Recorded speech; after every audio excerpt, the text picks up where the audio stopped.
श्री ज्ञानेश्वरी अध्याय 6. श्री गणेशाय नमः. श्री सरस्वते नमः. मगराया ते म्हणे संजयो, तोची अभिप्रावो अवधारिजो. कृष्ण सांगती आता जो योगरूप. मग संजय राजा धृतराष्ट्राला म्हणाला, भगवान श्रीकृष्ण आता अर्जुनाला जे योगमार्गाचे निरूपण सांगणार आहेत तेच आपण ऐका. सहजे ब्रह्मरसाचे पारणे, केले अर्जुना लागी नारायणे. की तेची अवसरी पाहुणे, पातलो आम्ही. राजा भगवान श्रीकृष्णाने अर्जुनाला युद्धाला प्रवृत्त करीत असता अनायासे ब्रह्मानंदाची मेजवानी केली व आपणही अगदी वेळेवर अनायासे पाहुण्याप्रमाणे येऊन पोचलो. कैसी देवाची आगळी कने निजे, जैसे तानेलिया तोयसे विजे. की तेची चवी करुणी पाहिजे, तव अमृत आहे. ज्याप्रमाणे प्राण्यासाठी तळमळणाऱ्या एखाद्या तहानलेल्या मनुष्याने पाणी प्यावयास घेतले, पण ते पाणी तोंडाला लावल्याबरोबर त्याला ते अमृत आहे असे कळून आले, तर त्याचे केवढे थोर भाग्य याची कल्पना देखील करता येणार नाही. तैसे आम्हा तुम्हा जाहले, जे आडमुठी तत्व फावले. तव धृतराष्ट्रे म्हणितले, हे न पुसो तुते. त्याप्रमाणे तुम्हाला व मला येथे या प्रसंगी झाले, कारण तशी काही इच्छा न करता व कल्पनाही नसताना अकस्मात आत्मतत्वाची प्राप्ती झाली. हे ऐकून राजा धृतराष्ट्र म्हणाला, संजया, हे काही तुला मी विचारित नाही. तया संजया येणे बोले, रायाचे हृदय चोजवले. जे अवसरिया हे घेतले कुमारांचिया. राजाचे भाषण ऐकून संजयाला राजाचे अंतकरण कळून आले व वाटले की यावेळी आपल्या मुलांकडे राजाचे लक्ष लागले आहे. हे जाणोनी मनी हाशिला, म्हणे मातारा मोहे नाशिला. हे रवी बोलू तरी भला जाहला अवसरी ये. अशी राजाच्या मनाची स्थिती कळून आली तेव्हा संजयाला हसू आले व आपल्याशीच तो म्हणाला, हा म्हातारा पुत्रमोहाने भगवंताच्या उपदेशाकडे लक्ष न देता आपला घात करून घेत आहे. खरे पाहता यावेळी भगवंताने अर्जुनाला कसा सुंदर उपदेश केला आहे तो पहा. परी ते तैसे कैसेनी होईल, जात्यंदू कैसे पाहेल. ते विचिये रुसो घेईल, म्हणून बिहे. पण जन्मता आंधळा असलेल्या धृतराष्ट्राला तो भगवंताच्या उपदेशाचा प्रकाश मिळेल असे होणे कसे शक्य आहे. तितक्यात राजाला आपल्या म्हणण्याचा कदाचित राग येईल, म्हणून संजय भ्याला. परी आपण चित्ती आपुला, निकिया परी संतोषला. जे तो संवादू फावला कृष्णार्जुनाचा. पण थोर भाग्याने आपल्याला श्रीकृष्णार्जुनाचा संवाद ऐकायला मिळाला असे वाटून स्वतः संजयाला मात्र अत्यंत संतोष वाटला. तेने आनंदाचे निधालेपणे, साभिप्राय अंतकरणे. आता दरेशी बोलणे घडेल तया. त्या आनंदाने तृप्त होऊन व श्रीकृष्णाच्या उपदेशातील अभिप्राय नीट ओळखून संजय आता पुढे धृतराष्ट्राला आदरपूर्वक कृष्णार्जुनाचा संवाद निवेदन करील. तो गीते माझी षष्टीचा, प्रसंगू असे आयनीचा. जैसा अक्षरा नवी अमृताचा निवाडू झाला. ज्याप्रमाणे क्षीरसमुद्राच्या मंथनातून निघालेल्या वस्तूतून अमृत हे दैवांनी घेण्याजोगे ठरविले, त्याप्रमाणे गीतेमध्ये या 6व्या अध्यायातील निरूपण प्रत्यक्ष आत्मानुभव प्राप्त करून देणारे असल्यामुळे ऐकण्याजोगे आहे. तैसे गीतार्थाचे सार, जे विवेक सिंधूचे पार. नाना योग विभव भांडार उघडले का. तैसे गीतार्थाचे सार, जे विवेक सिंधूचे पार. नाना योग विभव भांडार उघडले का.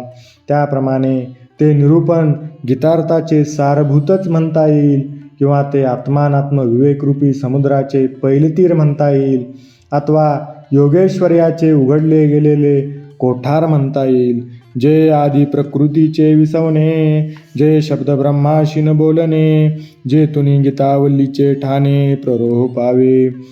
जेथे मूळ प्रकृती लीन होते, जे वेदरूप शब्दाने देखील बोलता आले नाही, व ज्या ठिकाणाहून या गीतारूपवल्लीचे म्हणजेच भवौषधीचे बीजरूप अस्तित्व व्यक्तदशेला येते, तो अध्यायो 6वा. वरी साहित्याची बरवा.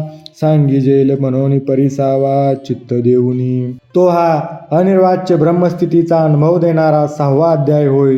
तो आता उत्तम अलंकारिक भाषेत सांगितला जाईल, म्हणून अत्यंत एकाग्र चित्ताने श्रवण करा. माझा मराठाची बोलू कौतुके, परी अमृता तेही पैजा जिंके, ऐसी अक्षरे रसिके मिळविन. माझी ही भाषा प्राकृत आहे खरी, पण ती अमृतालाही पैज मारून जिंकील अशी त्यात रसाळ शब्दांची योजना करीन. जिये कोळीकेचे निपाडे, दिसती नादीचे रंग थोडे, वेदे परिमळाचे बिकमोडे जयाचेनी. त्या अक्षराच्या कोमलपणाच्या मानाने पाहिले असता सप्तसुरातील कोमलपणाही थोडाच दिसेल आणि त्यांच्या चित्ताकर्षणाने सुगंधाचे चित्ताकर्षक सामर्थ्यही नाहीसे होईल. ऐसा रसाळपणाची आलोभा, की श्रवणीची होती जिभा, बोले इंद्रिया लागे कळंबा एकमेका. त्याचप्रमाणे हेही लक्षात ठेवा की भाषेच्या रसाळपणाच्या लोभाने श्रवणेंद्रियाच्या ठिकाणी रसनेंद्रिय येईल आणि या भाषेने इंद्रियामध्ये परस्परात भांडण सुरू होईल.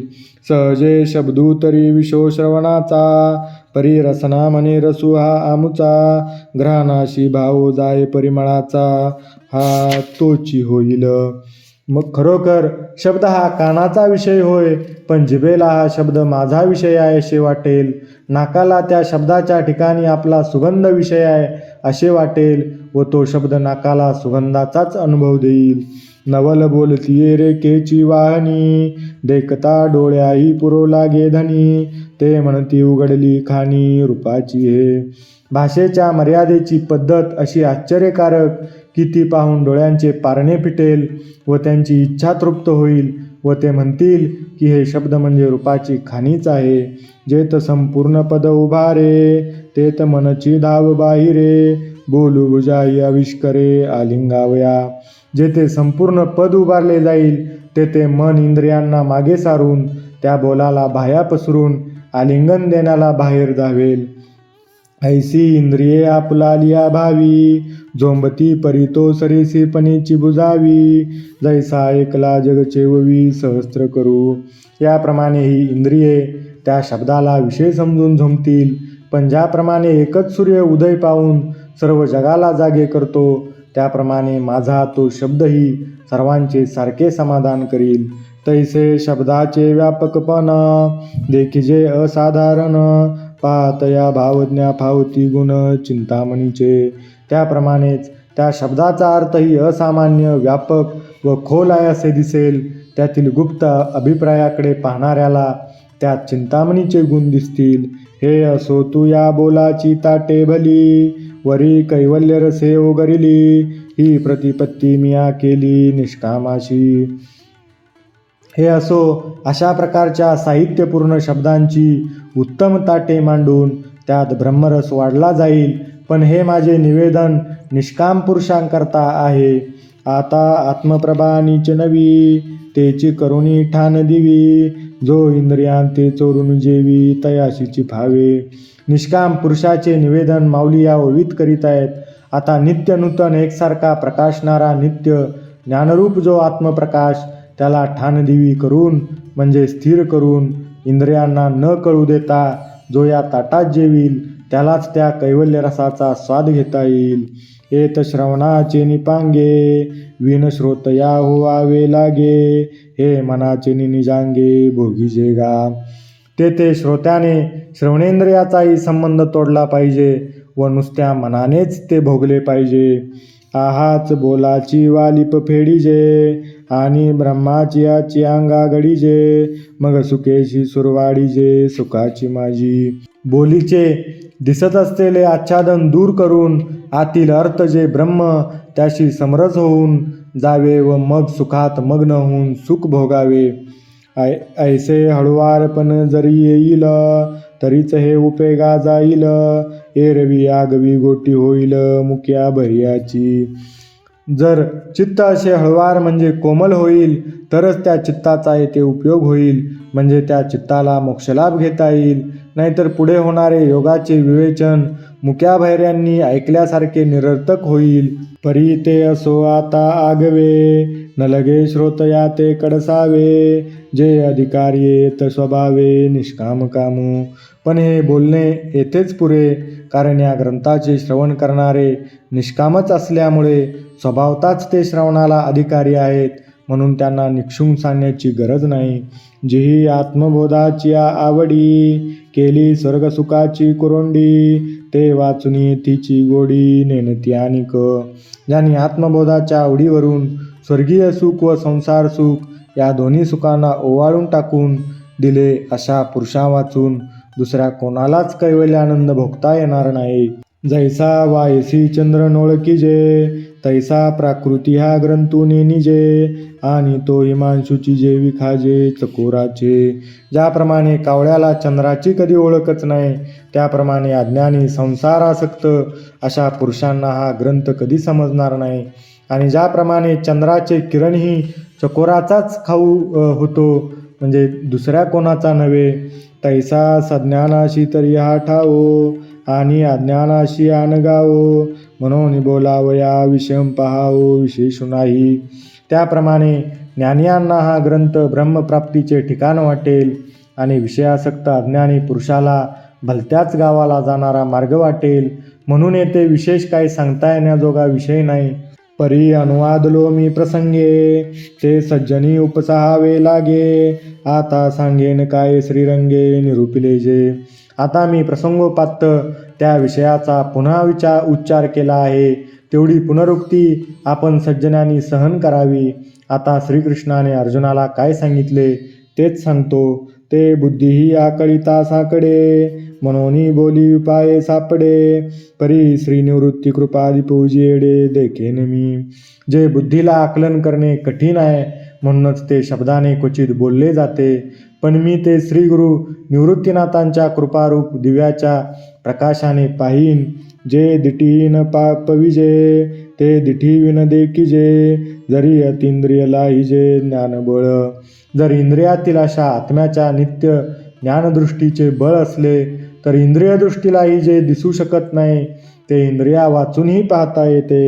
ना तरी जे धातुवादाई न जोडे, ते लोहीची पंधरे सापडे, जरी दैवयोगे चढे परिसुहाता.